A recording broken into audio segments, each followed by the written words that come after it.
Music was always a big part of my life. When I was 3 years old already, my mom noticed I could sing, and I just loved expressing everything with music. There's such a misconception in Austria about Islam. Some work people, they gifted me the Quran and said, just read it. Family was very confused. They didn't understand, and they were like, okay, you're just dropping this on us. My message to all the people is just educate yourself. I'm not dumb or anything just because I put on a piece of clothing. My name is Jaqlyn. I'm 23 years old and I come from Austria, France. Can you tell us a bit about your journey to Islam? Yes, I'd love to. I was first introduced to Islam. I stumbled upon something online that was talking about the expansion of the universe and how the Quran already knew, and how it was already in the Quran so many years before that, before we even found out. And I put it on the side because I was focused on other stuff. And later on, I had many discussions because there's such a misconception in Austria about Islam. So later on, when I had a discussion with some work people, they gifted me the Quran and said, just read it. And when I read it, I realized that not just the scientific part was so interesting, but also it was so simple. I had such a feeling that it was the right thing, and it was such a homey feeling. And I like to think that I've always been protected somehow, because certain values and certain things I always did were, like those rules we have in the Quran were just something I already followed, and I didn't have that from my family. And I like to think that I was just, protected until I found my path into the religion. MashaAllah, that's amazing. But to take that step is a huge decision. What made you take that final step? I was obviously a bit nervous, but I knew it was the right religion. I just didn't know the timing. When is the right time to do such a thing? I didn't know everything about it. Of course, I was new to it, but I knew I wanted to learn everything else as a Muslim. I told some friends that knew someone, and then we just had our imam, and he made it happen. And from that day forward, I knew, it was the right thing to do. So it wasn't really a big step. It was just like a step that needed timing, the perfect timing. But it was the right thing to do. And I didn't want to wait until I was more sure, because I already knew it was the right thing.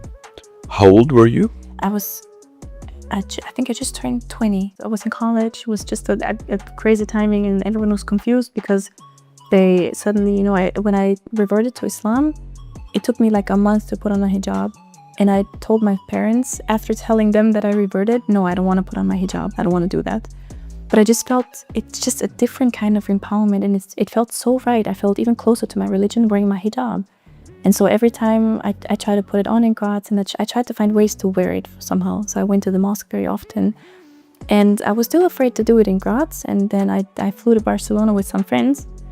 And I was like, okay, I'm just gonna put it on for this week and see, because if I shouldn't like it, or it would turn out that I don't want to wear it, people won't judge me if I take it off. But I realized it was such a nice week. The entire week, it felt so right on me, and I just decided to keep it on and flew back. Told my boss, and I started that day forward. I was a hijabi coming back to Austria. And what was the reaction of your family, your friends, your work? My family was very confused. They didn't understand, and they were like, okay, you're just dropping this on us. It's not a good time to drop this on us. And even friends, they didn't understand, because they knew me with my hair, and it was even part of my personality.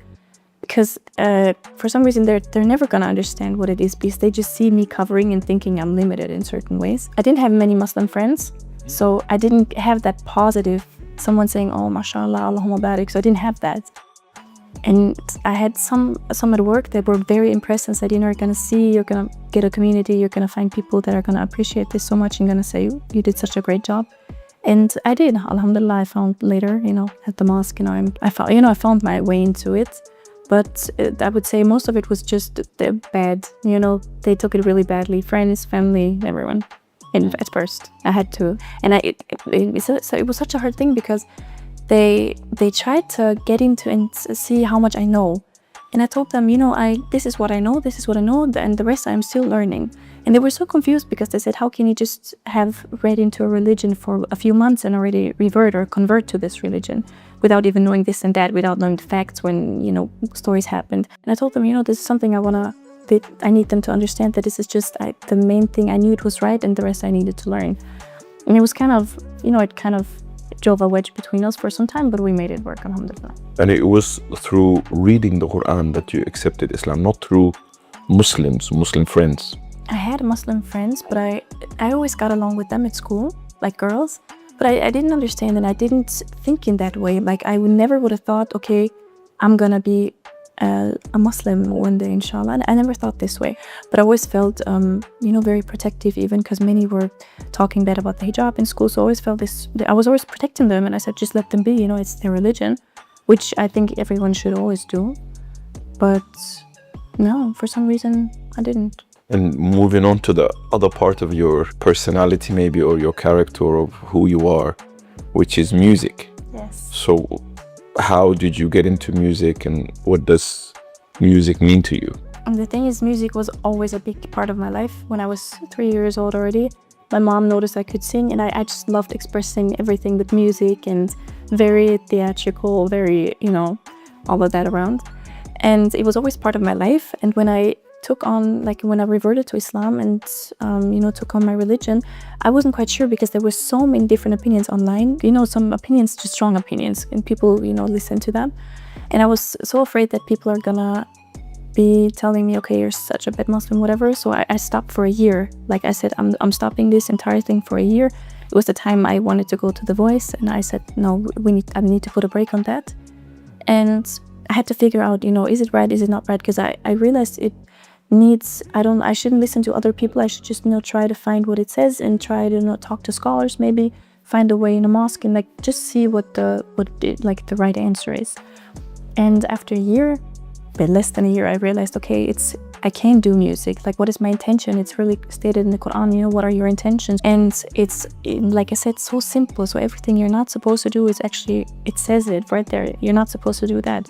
So when people ask me, you have so many rules, there's so many things you can't do, and I just tell them, no, you just can't do what it says you cannot do. Everything else you can do, and it's so important that you have your intentions with it. And I started moving forward with this mindset, and read into it, got very into it, and I knew it was the right thing. And I realized after putting on my hijab, I need to show, be an influence in some way, and I pursued my dream, and I went to The Voice.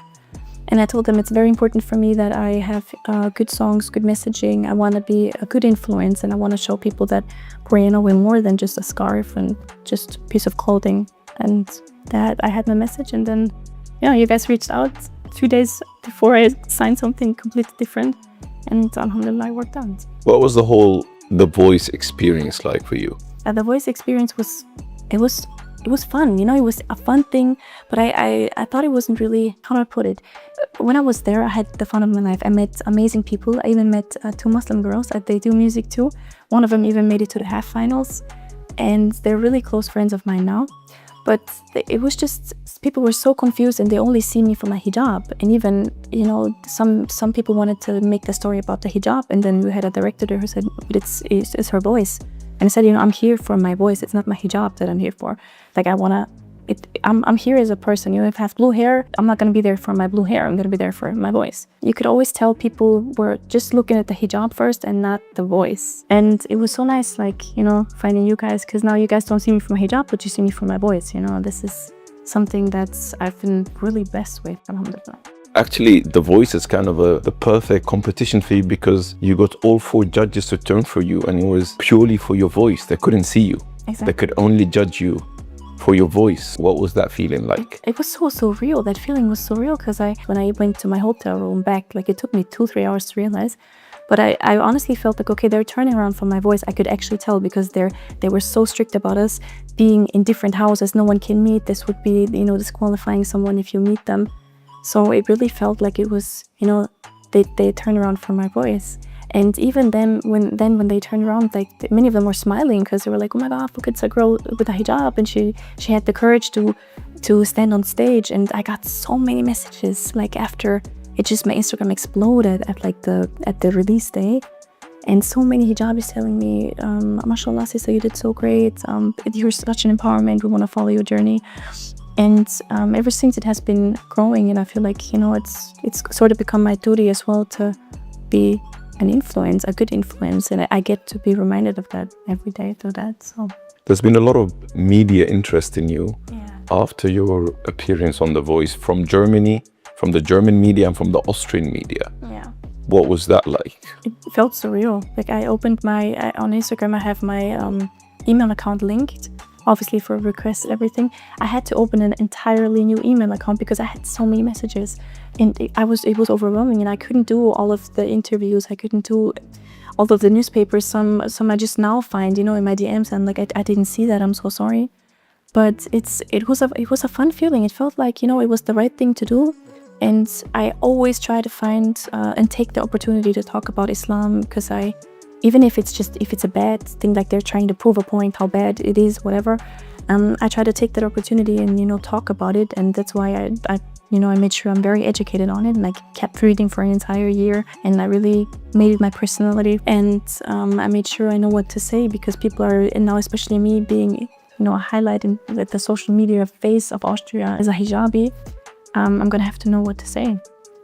So I made sure I don't, mess up, but I always keep telling them, I'm also just learning, I'm new to this. Even 2 years is still new.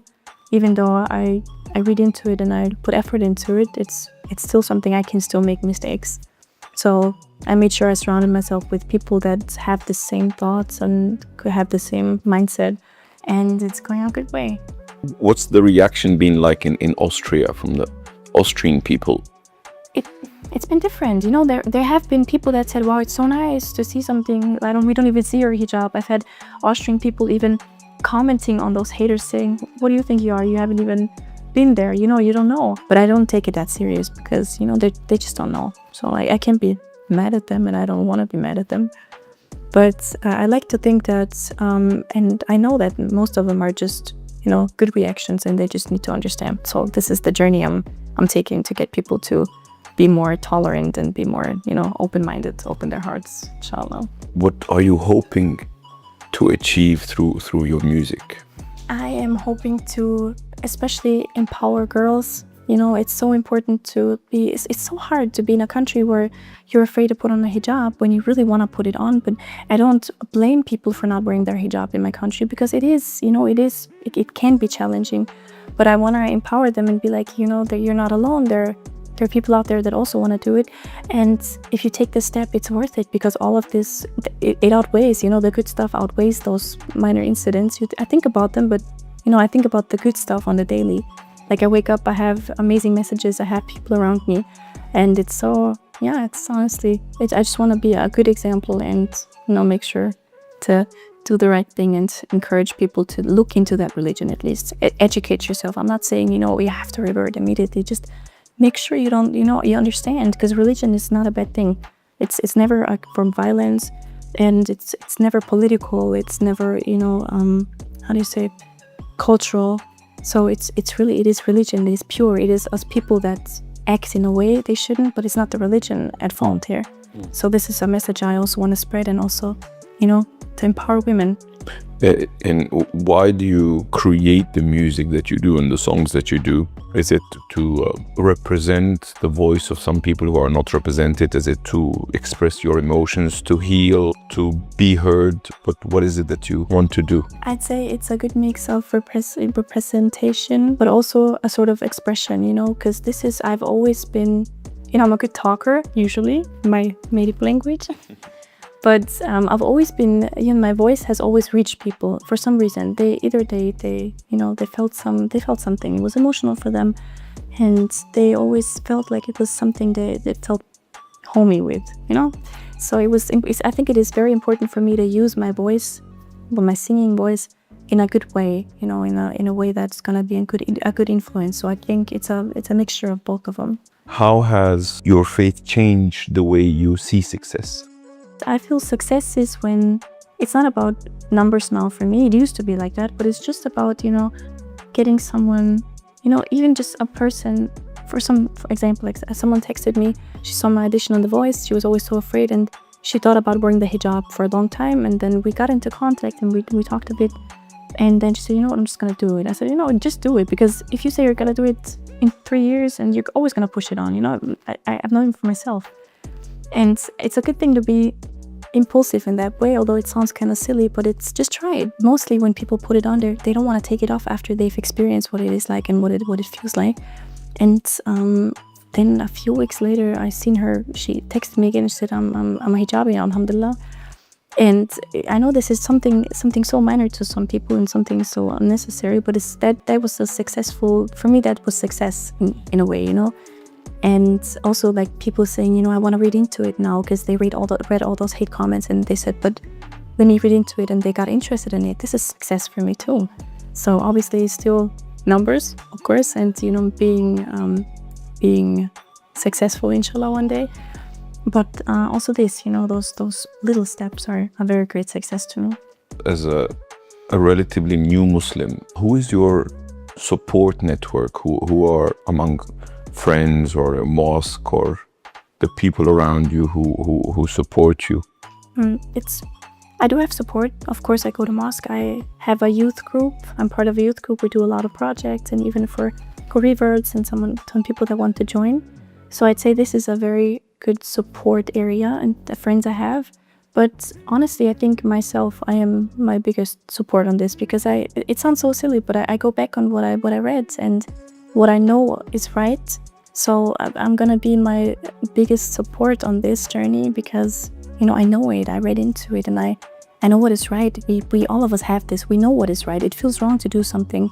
Like, we have it in us. We see the rise of the right wing, maybe extreme right wing, across Europe and the world. And you being Austrian and converting to Islam and going on The Voice has made you maybe a target online for these extreme right or far right people.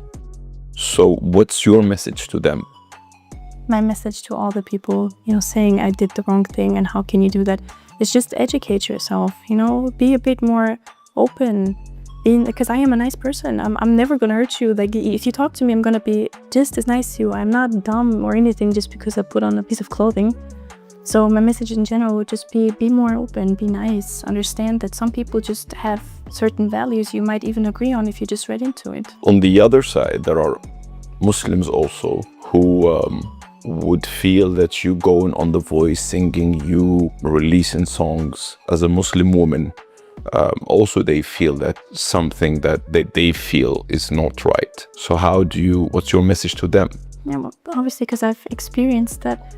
My message to them is also like, I keep telling people, you know, this is my intentions, you know, my niyyah is like, what do I want to do? I'm not up there just to sing about party songs. I'm not up there to shake around on stage. I want to do something good with my voice. I want to get people, even like if it's bad publicity in a way and people get hate on it, people still get in contact with it. So they say, okay, what is she? Oh, she's a Muslim. Okay, Quran, what is that? And then maybe they get interested in it. Even if they're just trying to prove a point, the total opposite, they might just find their way.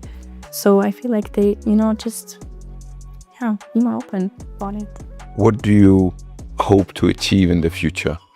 In the future, generally speaking, obviously, I want to be at a point where I achieve my peace in general. So I want to have, you know, inshallah, a nice life with people that share the same values around me. But music-wise also, which I add into that, I want to, you know, make some good music and get people to listen to it, understand, have people worldwide just look into it and, you know, find themselves somehow relating to it with good messages, with good intentions. And what kind of impact do you hope to have, or do you hope for your music to have on young women, especially young Muslim women, those navigating and dealing with their identity and their faith? The best impact I could have is, I want to use an example made for this. Like, let's say they said, hey, let's go out party, have some fun. And I don't know, imagine I would be just on her playlist and she knows my story. She knows what I do. That she goes like, nah, I don't want to, because I know there are better ways for me. Or even if they say they want to do music and they're afraid, they don't want to put on their hijab because they want to do music, but I can do it because she did it too. You know, I want it to be like, there's a voice for us too. It's so important to have a strong voice in social media for your values, because we have a lot of strong voices on social media. We have a lot of strong voices in this world. So it's so important to have someone that you can identify with and maybe just look up to. I want to be an example, and maybe just, some things I will never know what happens, but I just want people to be like, okay, I'm not gonna do it because, she didn't need to do that either. I don't need to take off half of my clothing and be on stage. I don't need to. I can do my stuff and I can be just as successful and just as powerful with a hijab on. So obviously during this last few days of your visit to get to know Awakening team and start working on your first few songs, how's that been like? This has been the craziest experience. Like, not just the music, I felt like I was really at home. It was such a nice thing because I've done music before and I've traveled before, and it was just, on a human level, it was just so special to me, all of this, all of you guys, including. And on the music side, it was so much fun. I had so much peace, Like, obviously I was nervous and scared, but it's just that it feels so right doing this, and you have people around me, and and a firm that is actually supportive on this makes it so much easier. Like, I went on a hotel room every night. I was like, alhamdulillah, why do I get this? There's so many people out there that would deserve that too, and for some reason, I get to do it. It's so surreal, and so I'm so blessed, honestly. What's you remember most from the studio? From the studio, like, just honestly the vibes, everything around it, like from the studio, all of this, like all of the feelings I had, all of this, that is right, and such a fun time. But at the same time, it felt like this was the right thing. We're doing something great here. We're doing something, be loud, have a voice, and it feels like this is such a big step towards it. And it's so surreal to think that we're gonna publish something soon, and our people are gonna be able to be part of this journey, and gonna be able to influence future generations, and even future generations, or we're not gonna be around anymore, and have voices, like us. It could be big, proud, strong. And which song did you enjoy recording the most? Recording the most? I already have to say it now. I want to say there was a song I didn't like in the beginning. We all know which it is. I keep saying This Is Me, but it's called different, right? How do we call it? This is who I am. This is who I am, exactly. And obviously I hated it. I told Bara 2 times, and he still said, let's try it. And I said, all right, let's try it. And it went really fast. But in the end, listening to it, I felt like this is exactly the thing that needs to be out there. This is like, the lyrics is awesome. I can't accept that I have been proven wrong at this point. And we, should make it work like that. How is Muchi? So I have a friend. Who is Muchi? Muchi. Muchi is my cat. I've had her not even 2 years. So she's actually been with me ever since just a few months after I wore my hijab. She was my best friend. My best friend had a cat, or still has it. Alhamdulillah.